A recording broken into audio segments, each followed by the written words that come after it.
یکی از جنگجویان حرکت در تاجیکستان ممنوع طالبان در بالای پول بزرگترین در مرز بین افغانستان و تاجیکستان ویدیو گرفته است. در ویدیو دو جنگجوی طالبان دیده می شوند که بعد تصرف شیرخان بندر، بزرگترین گذرگاه در مرز با تاجیکستان، در روی کوپروکی که افغانستان را با تاجیکستان می پیوندد قدم می زنند و نفر سیوم که پول را به نوار می گیرد به کسی با زبان پشتو اثبات می دهد که حاجی صاحب این پول شیرخان بندر است و آن آبادی هایی که می بینید تاجیکستان است و این هم امودریا. پولی که شیرخان بندر را با گذرگاه 5 پایان تاجیکستان می پیوندد با 40 میلیون دلار سرمایه گذاری امریکا ساخته و سال 2007 به استفاده داده شده بود. یادآور می شویم در چند روز آخر جنگجویان حرکت طالبان حدود 60 ولسوالی را در گوشه های گوناگون افغانستان از جمله 8 ولسوالی و 2 گذرگاه را در مرز با تاجیکستان اشغال کردند.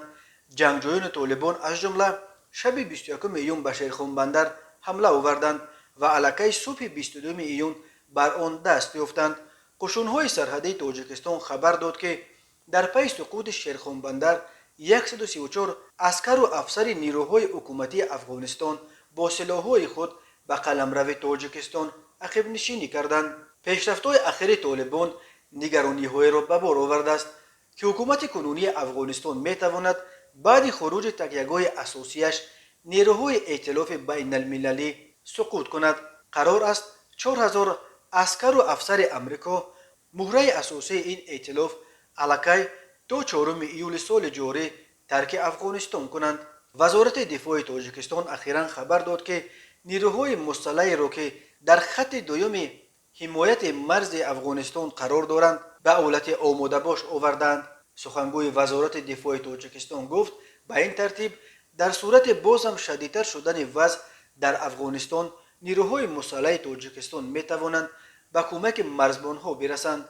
انتقال نیروها و تکنیک علاوه‌ای در این روزها صورت نگرفته است و در نقشه هم نیست، چون که وضع ناآرام افغانستان کیها باز ما را مجبور کرده بود تا قسم‌های نظامی مستقر در خط دوم حمایت مرز را تقویت بخشیم، گفته است پلکونیک فریدون محمد علی زاده. تاجیکستان با افغانستان 1370 کیلومتر مرز مستقیم دارد که روی مجرای امودریا و پنج می‌گذرد. حمایت اکثر مناطق این مرز به دلیل ریلیف مرکب کوهستانیش خیلی مشکل است.